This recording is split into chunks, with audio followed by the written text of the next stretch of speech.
नमस्कार दोस्तों, तथास्तु के इनिशिएटिव आधारशिला के इस सेगमेंट में आपका स्वागत है। इस सेगमेंट में I will take the culturally and historical important sites. हमने इसको इस तरह डिवाइड करा है कि first we will take the world heritage sites और उसके बाद हम कल्चरली और हिस्टोरिकल सिग्निफिकेंस अदर साइट पे जाएंगे। तो आज हम चालू करते हैं वर्ल्ड हेरिटेज साइट से।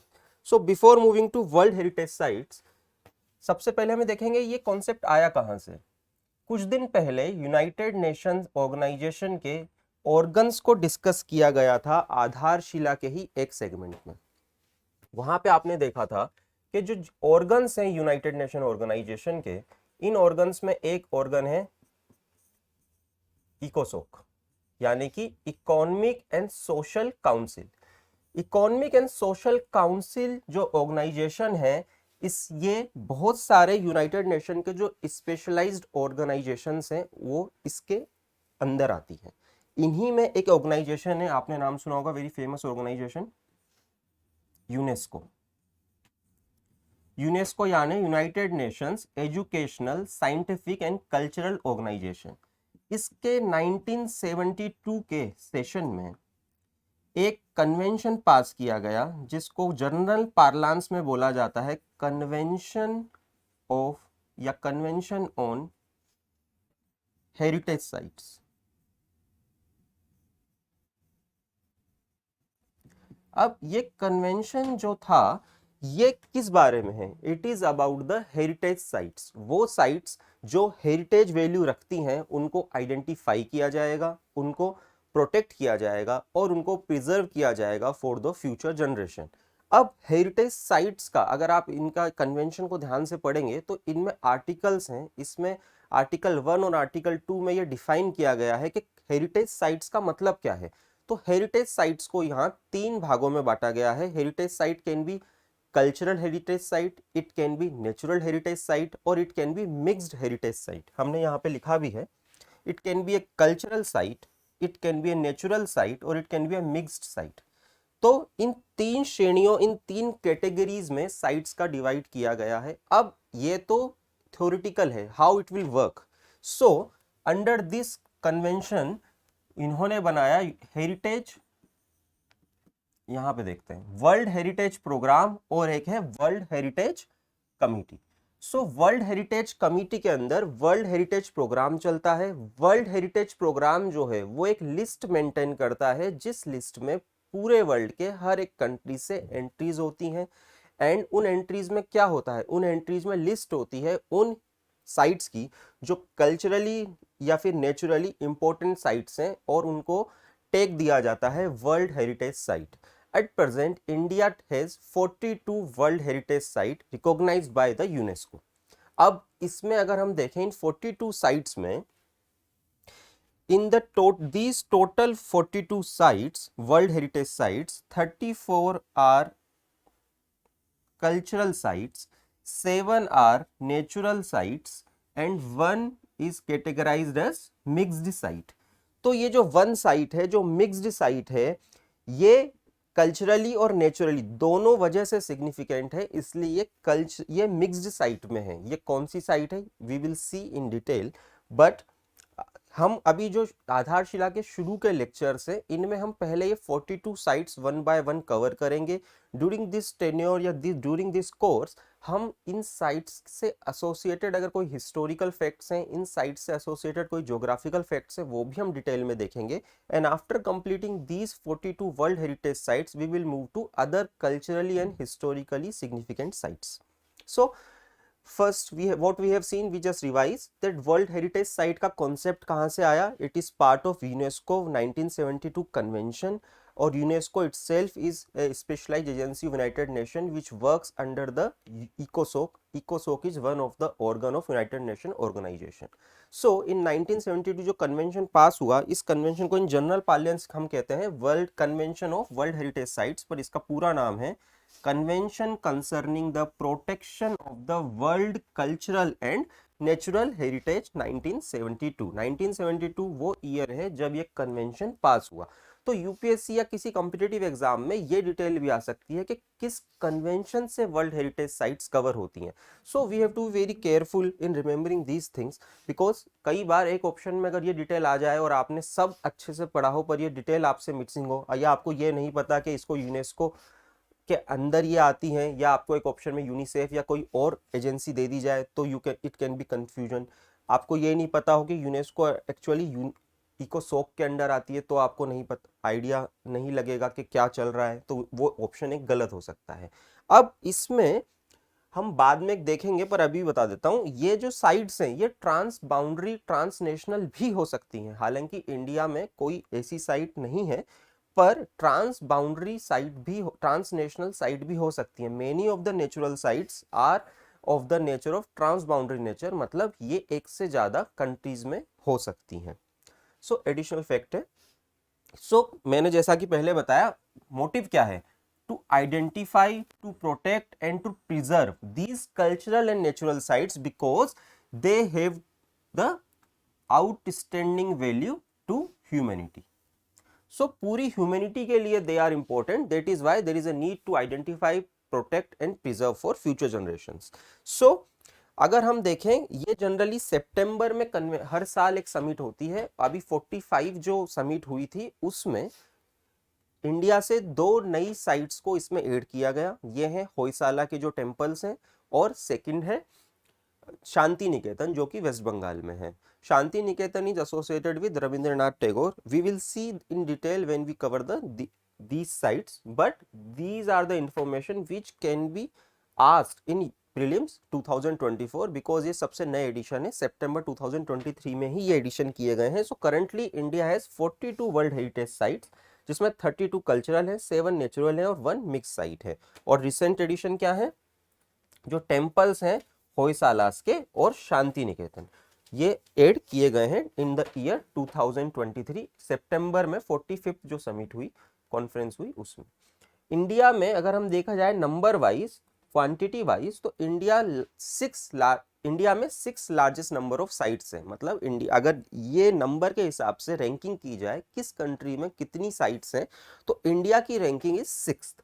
अभी इंडिया में 6 लार्जेस्ट नंबर ऑफ साइट्स हैं। आजकल यूपीएससी फैक्ट बेस्ड क्वेश्चन बहुत पूछता है, तो इट कैन बी आस्क्ड कि इंडिया में जो नंबर ऑफ साइट्स हैं वो वर्ल्ड में टॉप 3 में है, टॉप 5 में है। So no, number is 6th largest number है। और सबसे पहली साइट्स जो इस लिस्ट में इंडिया की तरफ से ऐड हुई, दे वर एडेड इन द ईयर 1983। और टोटल कितनी साइट्स थी, 4 साइट्स थी जो ऐड की गई थी। वो थी अजंता, एलोरा, आगरा फोर्ट और ताजमहल। आगरा फोर्ट यानी कि आगरा में जो लाल किला है, लाल किला इंडिया में 2 है फेमस, एक आगरा का लाल किला और एक दिल्ली का लाल किला। सो आगरा का फोर्ट जो है और ताजमहल, ये 2 साइट्स, और अजंता और एलोरा केव्स, ये 2 साइट। Total 4 sites were added in the first time from India in the year 1983। और तब से अब तक ये लिस्ट बढ़ते हुए आप देख सकते हैं, it always be, it is कितने ईयर हो गए, 40 ईयर हो चुके हैं, और इसमें ये नंबर पहुंच चुका है 42। अच्छा, इसमें एक और प्रोविजन है, अगर कोई वर्ल्ड हेरिटेज साइट लिस्ट हो जाती है पर वो अगर डेंजर फेस होता है, तो देयर इज अ प्रोविजन कि आप उसको वर्ल्ड हेरिटेज इन डेंजर का टैग दे सकते हैं, और उस पर फिर स्पेशलाइज्ड उसके केयर की जाती है। सो जैसे कि यहाँ पे हमने लिखा है कि ये कन्वेंशन में प्रोविजन है। क्या प्रोविजन है, किसी भी वर्ल्ड हेरिटेज साइट को डेजिग्नेट करने का, वर्ल्ड हेरिटेज इन डेंजर। ये दिखाता है कि this heritage is currently in danger, और हो सकता है कि ये प्रिजर्व ना हो पाए फॉर फ्यूचर जनरेशन, तो इसके लिए एक्स्ट्रा एफर्ट डालने की जरूरत है। अभी हमारी जो 42 इंडिया में साइट्स हैं, कोई भी साइट इस लिस्ट में नहीं है, बट इन पास्ट 2 साइट्स इसमें आ चुकी हैं, और इनका नाम क्या है, एक Manas wildlife century,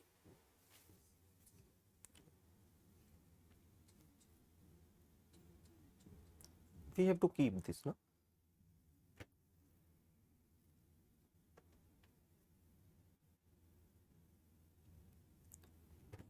If we see, 2 sites जो इस लिस्ट में इंडिया की तरफ से पहले रह चुकी हैं, वो है मानस वाइल्ड लाइफ सेंचुरी और मॉन्यूमेंट्स एट हम्पी। पर करंटली ये साइट्स अब डेंजर में नहीं है। सो अब इंडिया की तरफ से कोई भी entry world heritage site in danger की लिस्ट में नहीं है, पर अगर क्वेश्चन आ सकता है कि क्या कभी कोई साइट थी, तो हाँ, 2 साइट्स इंडिया की तरफ से इस लिस्ट में थी, मानस वाइल्ड लाइफ सेंचुरी और मोन्यूमेंट्स एट हम्पी। पर currently due to the efforts done by our government and the organisations related with the preservation work, यहाँ पे अब ये साइट डेंजर में, no longer in danger, and they have been move to the normal list. और एक हमारी जो 42 sites हैं उसमें से एक ट्रांसनेशनल भी है। जैसे कि मैंने कहा कि कुछ साइट्स ट्रांसनेशनल, ट्रांसबाउंड्री भी हो सकती हैं। जनरली कल्चरल साइट्स कम होती हैं, जनरली जो नेचुरल साइट्स है वो ही इसका पार्ट है। पर एक इंडिया में जो ट्रांसनेशनल साइट्स है वो कल्चरल है, क्योंकि उसके जो डिजाइनर है उन्होंने वर्ल्ड में और जगह भी डिजाइन करके आर्किटेक्चर में कई बिल्डिंग्स बनाई हैं। So he is none other than the Le Corbusier. ये लू कोबूशियर कौन है? लू कोबूशियर वो हैं जिन्होंने चंडीगढ़ और चंडीगढ़ सिटी का प्लानिंग करी है, और भी कई इन्होंने आर्किटेक्ट में काम किया है। और इनकी करंटली 6 कंट्रीज में जो साइट्स हैं वो वर्ल्ड हेरिटेज साइट्स का पार्ट है। So before moving forward,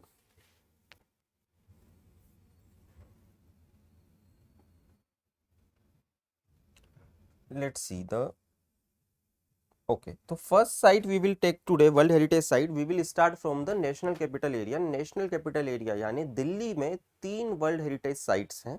so we will take दो sites one by one. So first site we will take today is Humayun tomb. Some important facts about Humayun tomb.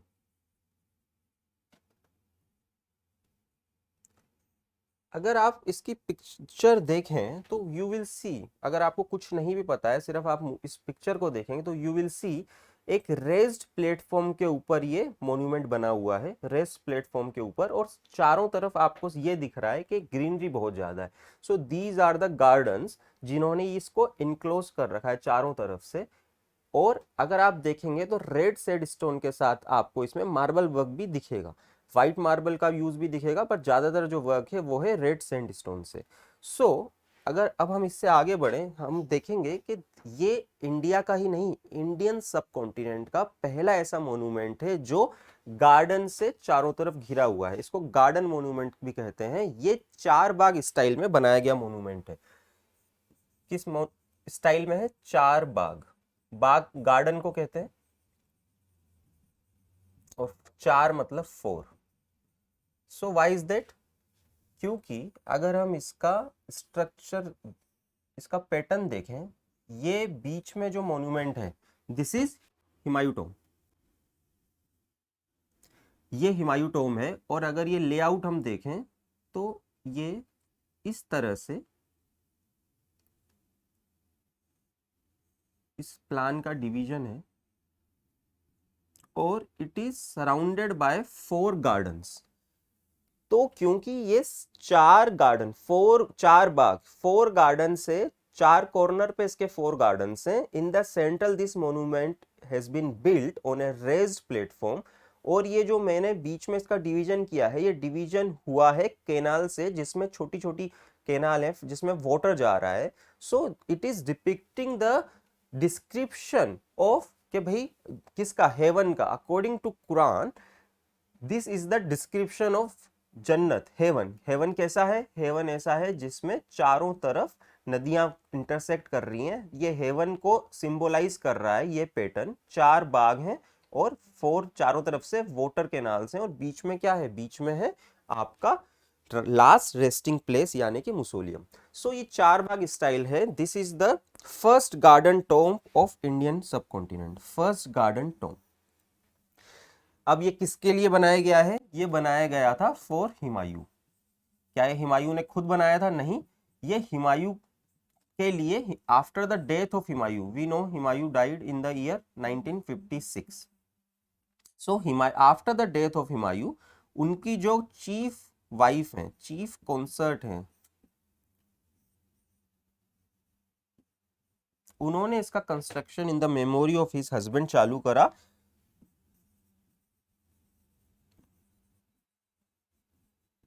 बेगा बेगम उनका नाम है।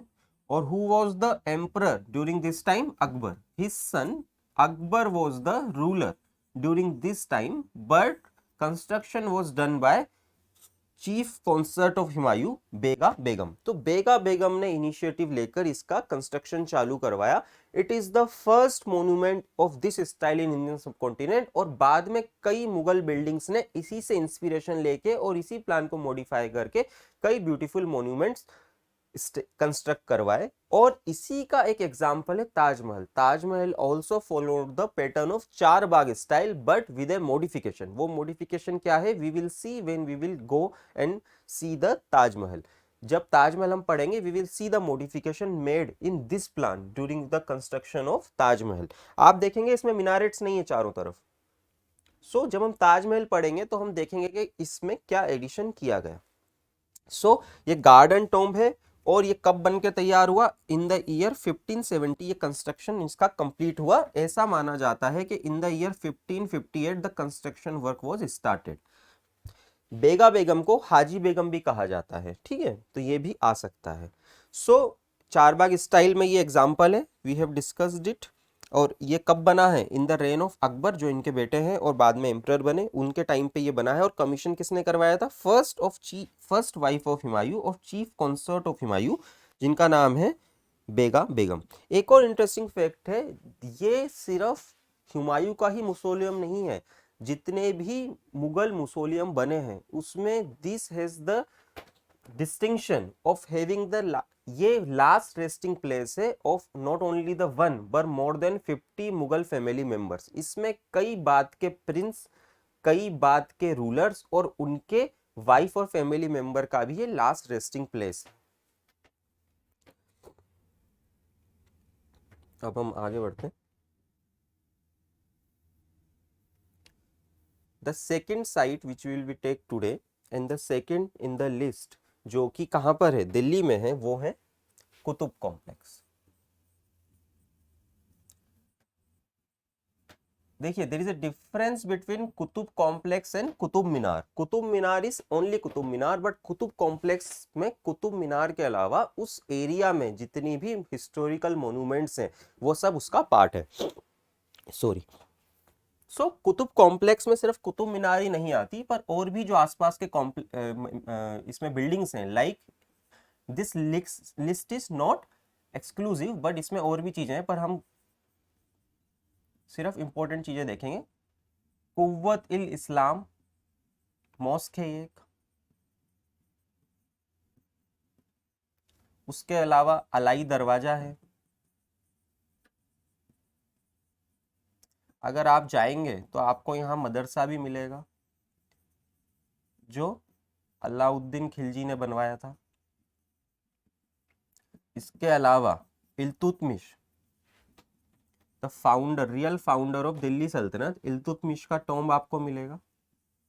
इसके अलावा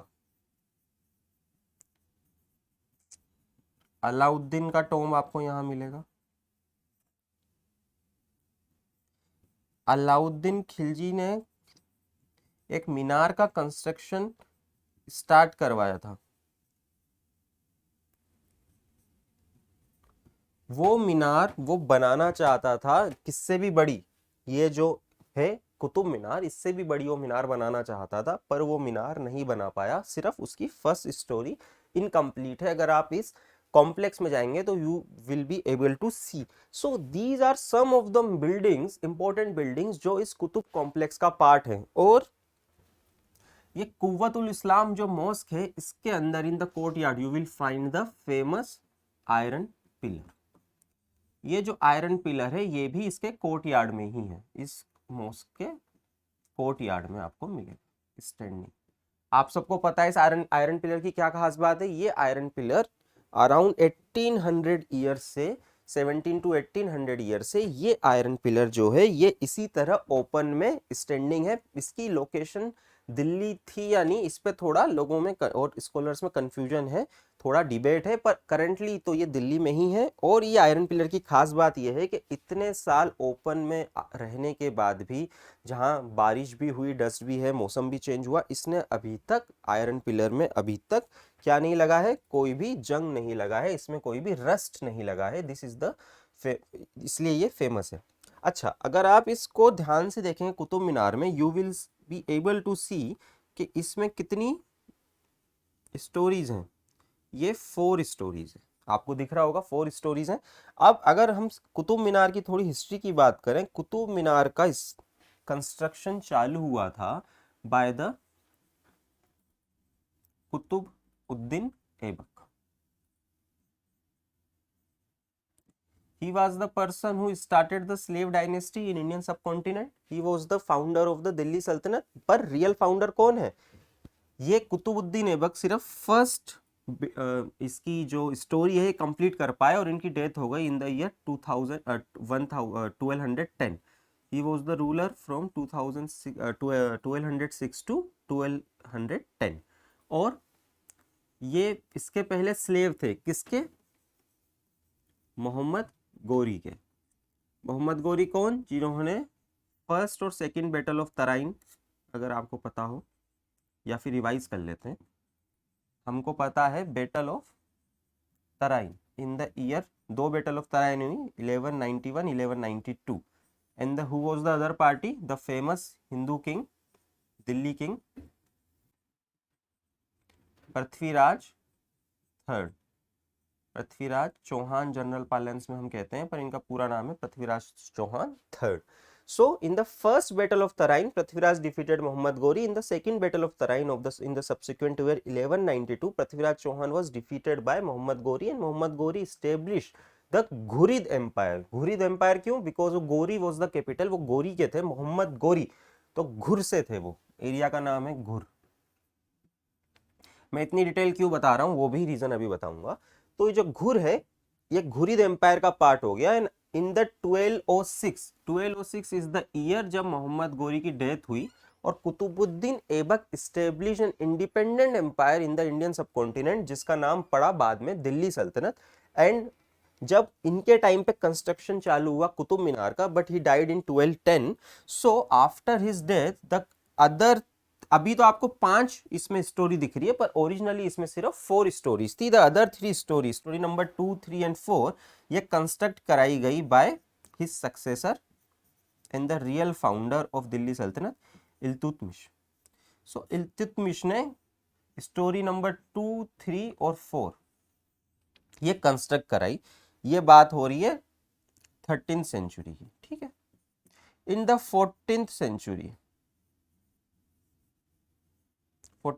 में क्या हुआ? Tughlaq ruler, time period 1351 to 1387 88, कौन था? Ruler was Firoz Shah Tughlaq. So what happened? Firoz Shah Tughlaq के टाइम पीरियड में लाइटिंग, जो कि बिजली गिरना हम कहते हैं, बिजली गिरी और जो ऊपर का टॉप माला है, 4th माला, वो थोड़ा डैमेज हो गया। So Firoz Shah Tughlaq reconstructed the 4th storey और added 1 more storey, 5th storey. So अगर आप इसको देखेंगे भी, सो आपको इसको कंस्ट्रक्शन में भी आपको इसके यूनिफॉर्मिटी नहीं दिखेगी। The first 3 were the older and the 4th and 5th it was constructed during the time of Firoz Shah Tughlaq, इसलिए इनका बनावट में भी अंतर है, कंस्ट्रक्शन मटेरियल में भी, और एक आपको डिजाइन में भी थोड़ा अंतर मिलेगा। Originally only 4 stories were there, later 4th story, the top story was damaged during the time of Firoz Shah Tughlaq by the lightning, and he again reconstructed the 2 stories, 4th and 5th. So this is the story of this Qutub Minar and Qutub complex. And one more interesting story, जो मैं कह रहा था कि मैंने ये गुर और मोहम्मद गोरी के बारे में क्यों बताया, actually the design of this Minar, it is unique for India, but जो इसका ट्रेडिशन था मीनार बनाने का, ये मीनार बनाने का ट्रेडिशन अफगानिस्तान में इससे पहले चालू हो चुका था, क्योंकि these rulers were native of Afghanistan. So ये जो इसका डिजाइन है, हमने इसका ईयर देखा, it started during the time of Aibak 1206 to 1210। इसके थोड़े ईयर पहले ही, इन द ईयर 1190, अफगानिस्तान में एक जगह है जाम, जाम में एक मीनार बनाई गई जो काफी ज्यादा मिलती जुलती है कुतुब मीनार से, जाम मीनार ऑफ जाम। और आपको इंटरेस्टिंग बात क्या है? इंटरेस्टिंग बात यह है कि कुतुब मीनार जिस तरह वर्ल्ड हेरिटेज साइट है, उस तरह मीनार ऑफ जाम, जो कि गुर प्रोविंस में है, वो भी वर्ल्ड हेरिटेज साइट है। So two similar buildings are part of world heritage site located in two different countries having the almost same time period and one inspiring other. ये इंटरेस्टिंग बात थी, तो मैंने सोचा ये इसके साथ हम ऐड कर देते हैं। अगर हम इसकी डिटेल अब देखें, ये यहाँ पे है कि Qutub Minar was built in the 13th century, जो अभी मैंने आपको बताया, और started by Qutubuddin Aibak and completed by Iltutmish, जो कि हमने अभी डिस्कस किया। ये मीनार डैमेज्ड हो गई थी कब? 14th सेंचुरी में, जो कि हमने बात करी लाइटनिंग के द्वारा, और ये रिपेयर कराया गया फिरोज शाह तुगलक, जिनका टाइम पीरियड अभी हमने डिस्कस किया 1351 टू 1387, या कई जगह आपको 88 भी मिलेगा। सो ये कंपेरेबल है किससे? एक ब्रिक मीनार है जाम इन अफगानिस्तान, जिसका कंस्ट्रक्शन ईयर है 1190। तो बहुत ही ज्यादा टाइम पीरियड भी सिमिलर है, 15 से 20 साल बाद कुतुब मीनार बनना चालू हुई। So it is inspired by the this minaret of Jam. और जो सराउंडिंग आर्कियोलॉजिकल एरियाज हैं उसमें क्या क्या है अभी हमने डिस्कस करा। अलाई दरवाजा है, हमने डिस्कस किया कुव्वतुल इस्लाम मॉस्क है, और भी चीजें जो हमने डिस्कस करी थी, जो यहाँ पे लिखी नहीं है पर हमने डिस्कस करी थी। और इंटरेस्टिंग बात एक जो है, अलाई दरवाजा किसने बनाया था? अलाई दरवाजा भी अलाउद्दीन खिलजी ने बनवाया था, लाइक द मीनारेट जिसमें हमने डिस्कस किया था, जो वो बनाना चाहते थे उसके साथ ही। और जो कुव्वतुल इस्लाम मॉस्क है, इसका अगर आप जाएंगे कभी भी देखने, तो जो वहां पे प्लेक लगा हुआ है, वहां पे जो साइन बोर्ड लगा हुआ है, वो भी ये बताता है कि, और आप अगर जाएंगे तो भी आप देखेंगे कि उसमें पेक्युलर नेचर क्या है। ये जो मॉस्क है ये कैसे बनाई गई है? By reusing the material obtained from the 27 Jaina and Hindu temples. Jain and Hindu temples का मटेरियल यूज किया गया, उनको डिस्ट्रॉय किया गया, और उनके मटेरियल से ये मॉस्क बनाई गई। अगर आप इसको जाकर अभी देखेंगे अगर इस मोन्यूमेंट को, तो you will able to find many statues जो पिलर्स पे होते हैं, स्टोन पिलर्स पे किसी भी टेम्पल के, वो अभी भी वहां पे लगे हुए हैं, because the same stones were used for the construction or making of this mosque. So now we will move to our third site. सिर्फ दिल्ली में 3 वर्ल्ड हेरिटेज साइट है। The third site is famous Lal Qila, या फिर जिसको हम बोलते हैं red fort. तो अब रेड फोर्ट की हम कुछ खास बातें देखते हैं। सो इसको रेड फोर्ट या लाल किला बोलते हैं। ऐसा क्यों बोलते हैं? क्योंकि इसकी जो आउटर वॉल है, इफ यू सी, ये आउटर वॉल है, आउटर वॉल है ये रेड सैंडस्टोन से बनी। सो इसलिए इसको जनरल पार्लांस में क्या बोलने लगे? लाल किला, क्योंकि ये किला, ये फोर्ट कैसा दिखता है? दूर से लाल दिखता है। अच्छा, एक और फेमस बात, ये रेड फोर्ट का कंस्ट्रक्शन वैसे तो चालू हुआ in the year 1638। Ahmad Lahori, the famous architect of those of 17th century, ये मेन इसके आर्किटेक्ट हैं। The same person Ahmad Lahori, यही वो पर्सन है जिन्होंने लाल किले का भी मेन आर्किटेक्ट है। So same person made 2 important monuments of 17th century both during the time of Shah Jahan. और दो नाम क्या है? अहमद लाहौरी और दोनों मॉन्यूमेंट्स जो हैं वर्ल्ड फेमस हैं, दोनों वर्ल्ड हेरिटेज साइट्स में है। और नाम क्या है उनका? एक का ताजमहल है जो आगरा में है, और दूसरा क्या है? रेड फोर्ट इन आगरा। अब ये रेड फोर्ट 1638 में बनाया क्यों गया? 1638 में इसका कंस्ट्रक्शन चालू हुआ क्योंकि शाहजहां ने एक नई सिटी स्टेब्लिश करी, शाहजहानाबाद, जिसको हम आज किस नाम से जानते हैं? पुरानी दिल्ली। तो ये शाहजहानाबाद है, ये स्टेब्लिश क्यों किया गया? As a capital city. तो कैपिटल सिटी क्यों? क्योंकि इसके पहले ईयर 1638 के पहले मुगल कैपिटल क्या है? Mughal capital was Agra. Agra Mughal capital है, पर शाहजहां ने एक नया सिटी बताया, शाहजहानाबाद, इन द जो अभी जिसको पुरानी दिल्ली कहते हैं, इस शाहजहानाबाद में कैपिटल सिटी में, क्योंकि अब एम्परर को रहना है तो एक फोर्ट भी चाहिए, एक पैलेस भी चाहिए, तो उन्होंने बनाया क्या? लाल किला, जिसको कहते हैं रेड फोर्ट, और इसका चीफ आर्किटेक्ट है अहमद लाहौरी। अब एक और इंपॉर्टेंट बात, इसके पहले आगरा कैपिटल था, तो आगरा में अगर जाओगे, आगरा के फोर्ट को भी कहते हैं लाल किला जनरल पार्लांस में, क्योंकि वो भी रेड सैंडस्टोन से बना हुआ है। और इन जनरल ऑफिशियल हम उसको कहते हैं आगरा फोर्ट। ठीक है, अभी हम देखेंगे इसको डिटेल में। सो कभी अगर क्वेश्चन आए तो जो रेड फोर्ट आगरा का है, it is older than the red fort of Delhi, और यही वो जगह है जहां से 15 अगस्त में हमारे प्राइम मिनिस्टर जो हैं ध्वजारोहण करते हैं और स्पीच देते हैं। So if we see about red fort once again of Delhi, so red fort जो कॉम्प्लेक्स है, अब कॉम्प्लेक्स में रेड फोर्ट के अंदर की जो चीजें हैं वो भी आ गई। हाँ, एक और इंपॉर्टेंट बात, रेड फोर्ट जो है जब ये बनाया गया तो इसके पास पीछे की तरफ एक पहले से फोर्ट था जिसका नाम था सलीमगढ़ फोर्ट।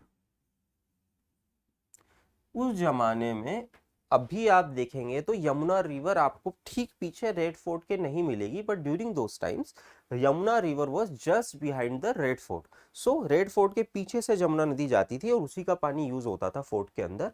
सो अगर ये रेड फोर्ट है तो यहां से यमुना नदी ऐसे जा रही है, और यहाँ यमुना नदी ये जो जा रही है, यहाँ एक आइलैंड बन जाता था क्योंकि ऐसे मुड़ जाती थी यमुना नदी, और इस आइलैंड पे था ये सलीमगढ़ फोर्ट, और दोनों को कनेक्ट करने के लिए एक ब्रिज था।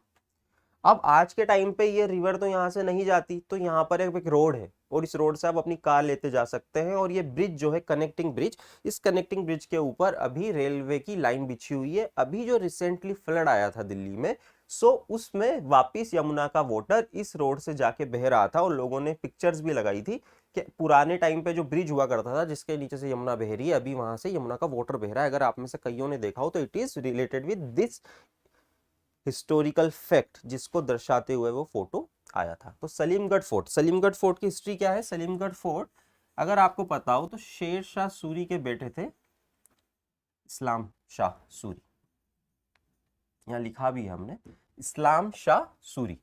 सो Islam Shah Suri was the successor and son of Sher Shah Suri. इन्होंने 1546 में सलीमगढ़ फोर्ट बनवाया था, उसके नियर बाय ही लाल किले का कंस्ट्रक्शन चालू हुआ during the time of Shah Jahan. So इसके अंदर ये कौन से एम्परर हैं? 5th एम्परर हैं, ठीक है, और ये जेनिथ है मुगल आर्किटेक्चर का, because we also know that during the time of Aurangzeb ज्यादा कंस्ट्रक्शन एक्टिविटी हुई नहीं, और after the death of Aurangzeb Mughal empire saw the decline. So इस तरह की कंस्ट्रक्शन एक्टिविटी फिर कभी भी मुगल टाइम में नहीं देखी गई, that is why the word zenith has been used here. अब ये सलीमगढ़ फोर्ट हमने डिस्कस कर लिया है। The next thing which we will discuss is fourth, जो कि अब हम दिल्ली से बाहर जाएंगे, Fatehpur Sikri. Fatehpur Sikri was a city complex, palace complex constructed by the Akbar. Akbar ordered of construction of a new capital. उसके पहले कैपिटल था आगरा, पर फतेहपुर सीकरी में क्यों कैपिटल कंस्ट्रक्ट कराया गया, इसकी भी एक बहुत ही इंटरेस्टिंग स्टोरी है। Akbar was waiting for birth of his son Hasan Hussain करके, दो जुड़वा बच्चे उनके यहाँ पैदा हुए, पर वो ज्यादा जी नहीं पाए और सून उनकी डेथ हो गई। So by the year 1569 Akbar was emperor for 14 years, but उनके यहाँ अभी भी कोई भी बेटे का जन्म नहीं हुआ था। He was not having any son and he was worried that who will succeed me. So one of his wife was pregnant and at that time because उनके पहले जो हसन और हुसैन जो बेटे थे वो जी नहीं पाए थे, सो फतेहपुर सीकरी में शेख सलीम चिश्ती की दरगाह हुआ करती थी कि वहां पे उन्होंने अपने वाइफ को भेजा कि वहां पर ही प्रसव हो, यानी वहां पे ही बर्थ हो मेरे बेटे का, so it he might live. So Fatehpur Sikri जो अभी है वहां पर शेख सलीम चिश्ती की दरगाह में ही अकबर के बेटे का जन्म हुआ, और इसलिए उसका नाम शेख सलीम चिश्ती के नाम पर रखा गया, सलीम, जो बाद में जाकर बने emperor Jahangir. So this is the story. So he was overjoyed on the birth of Jahangir या Salim, so he ordered of construction of a new city, new capital for the Mughal Empire at the same place जहां पर रहते हैं शेख सलीम चिश्ती। और इसलिए अगर आप जाएंगे तो इस कॉम्प्लेक्स में आज भी शेख सलीम चिश्ती का टॉम्ब है और उनकी जियारत करने की जगह है, यानी कि उनकी दरगाह है। सो ये हिस्ट्री है। पर फतेहपुर सीकरी के साथ क्या हुआ, when construction started in the year 1573, it was capital till the year 1585 What happened in 1585? In the year 1585, due to some disturbances in the area, कौन सा एरिया में? In the surrounding northwestern frontier area, Akbar shifted the capital for some year from Fatehpur Sikri to Lahore. But after the rebellion was crushed and situation became normalized in the Lahore, वो वापस फतेहपुर सीकरी में capital लेके नहीं गए, पर capital वापस shift कर गए आगरा में. So Fatehpur Sikri, the huge Fatehpur Sikri complex which was constructed as an imperial city, remained imperial city for only around 1 decade, and it was never used as a capital city. So इसमें क्या क्या फेमस स्ट्रक्चर्स हैं? इसमें famous structure अगर हम देखेंगे तो बुलंद दरवाजा है, जो मॉस्क हमने बात करी है, दरगाह बात की है फतेहपुर सलीम चिश्ती की, वो है. 5 महल है, टॉम ऑफ सलीम चिश्ती, ये हमने अभी बात करी, ये इसकी डिटेल है. The next important topic which site is Agra fort, जो हमने अभी थोड़ा देखा था, जिसको रेड फोर्ट भी कहते हैं. अगर आप सॉरी आज आगरा फोर्ट में जाएंगे तो आज का जो आगरा फोर्ट है वो वैसे तो आगरा फोर्ट जो है इसकी main design main ground work जो है वो स्टार्ट हुआ था during the time of Akbar, पर सॉरी अभी जो आगरा फोर्ट आप देखेंगे वो अकबर के द्वारा बनाया गया, उसमें बहुत ही कम बिल्डिंग्स बची हैं, because during the time of Shahjahan was a building activity Shahjahan के टाइम पे बहुत ज्यादा लेवल पे हुई है. तो शाहजहां ने क्या करा, और जो लाल किला ओरिजिनली अकबर ने बनवाया था उसमें मेजोरिटी ऑफ बिल्डिंग्स उन्होंने तोड़वा दी और रिकंस्ट्रक्शन एक्टिविटी उन्होंने चालू करी. That reconstruction activity witness destruction of many buildings of Akbar's time and reconstruction went on. और ये जो आगरा फोर्ट है इसमें आज जो ज्यादातर बिल्डिंग्स आप देखेंगे वो शाहजहां के टाइम की हैं, हालांकि जो ओरिजिनल प्लान है it was made during the time of Akbar. But अभी आगरा फोर्ट में सिर्फ एक गेट है जो अकबर के टाइम का है, आई थिंक हाथी द्वार उसको कहते हैं. बाकी सारे जो गेट्स हैं दे हैव बीन, और the fort is heavily remodelled by the Shah Jahan. Agra fort ही वो फोर्ट है, इनफेमस फोर्ट है, जिसमें शाहजहां को इम्प्रिजन किया गया था by Aurangzeb after battle of succession was won by the Aurangzeb.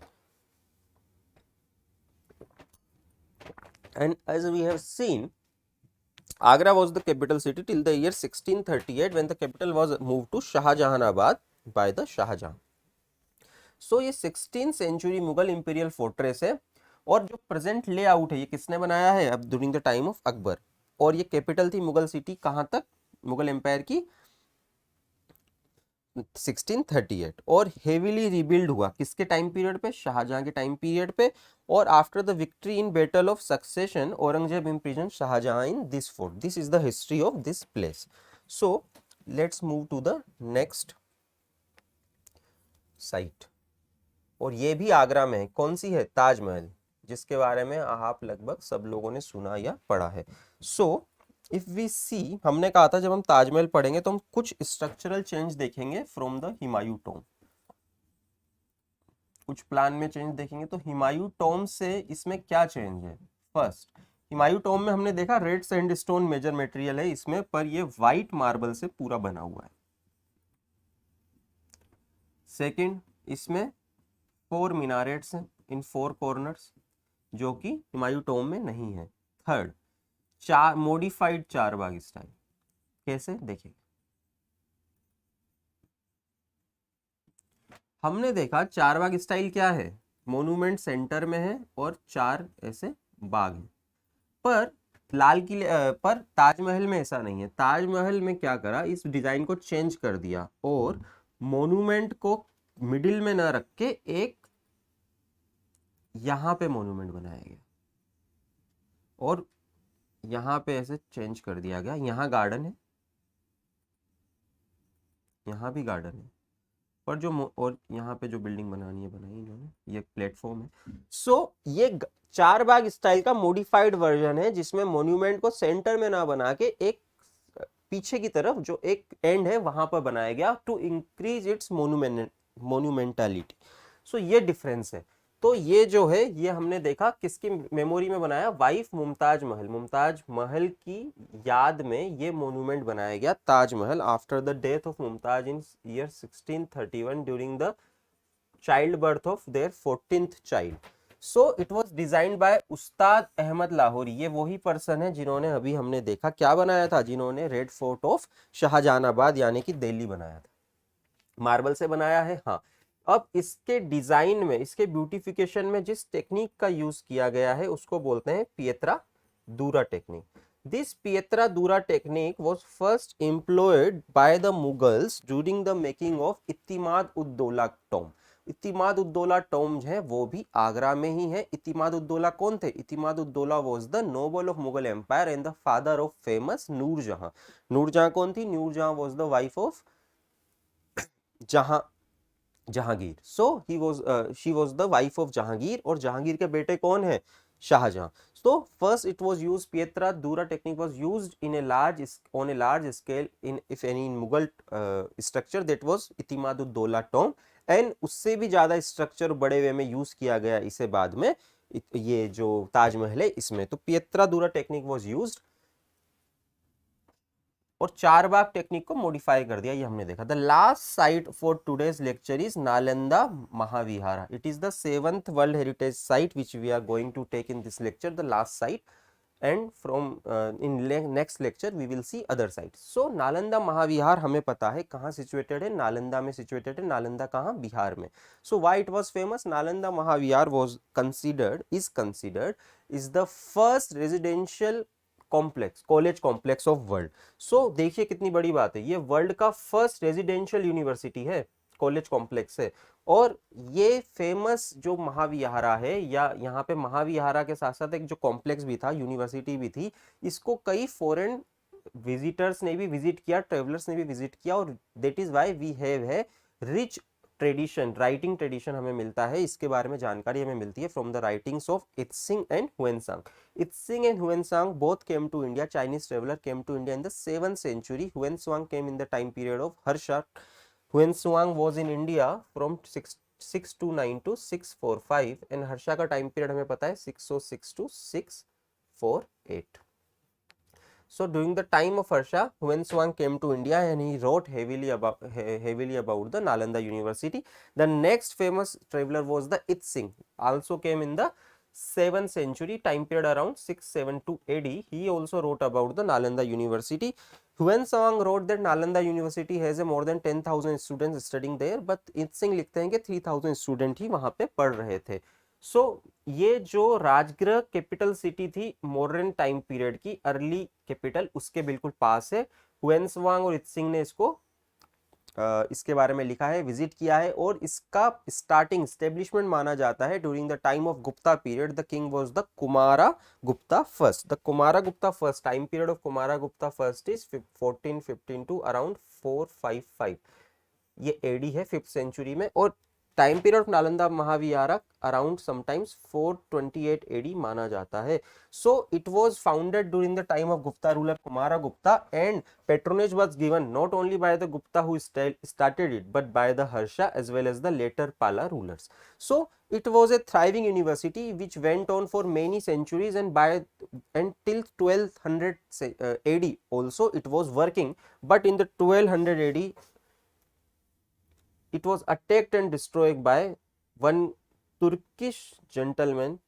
Gentleman was not the title should be used, but Bakhtiyar Khilji. He was a warrior noble or small petty officer at that time. So he went ahead and attacked and destroyed this famous Nalanda Mahavihara. ओदंतु एक और महाविहारा और famous university थी, वो भी इन्होंने destroy करी। सो ये Nalanda archaeological site है, ये बहुत बड़े एरिया में फैली हुई है, और इसके पास में अगर लेक्स कौन सी अगर देखा जाए, कभी सवाल आए तो गिद्धी लेक है, और पानशोकर लेक है, और इंद्र पुष्करणी, ये 3 लेक हैं जो इस महाविहार, ये जो साइट है नालंदा महाविहारा की, इसके चारों तरफ इसके साइड में है, जिससे ये वाटर यूज उस टाइम होता था, तो ये कभी आ सकता है। So this is the today's lecture. आज के लेक्चर में हमने क्या देखा, यूनेस्को के किस कन्वेंशन से वर्ल्ड हेरिटेज साइट का कॉन्सेप्ट आया। यूनेस्को खुद एक पार्ट है, इको जो हमने ऑर्गेनाइजेशन देखी, इकोनॉमिक एंड सोशल काउंसिल, उसका एक पार्ट है। और इसी सीरीज में हमने जो 42 साइट्स हैं वर्ल्ड हेरिटेज साइट इंडिया में प्रेजेंट हैं, उनका आज स्टार्ट किया उनके बारे में पढ़ना, and we covered the 7 sites. From in next lecture we will cover 6 more sites. Thank you.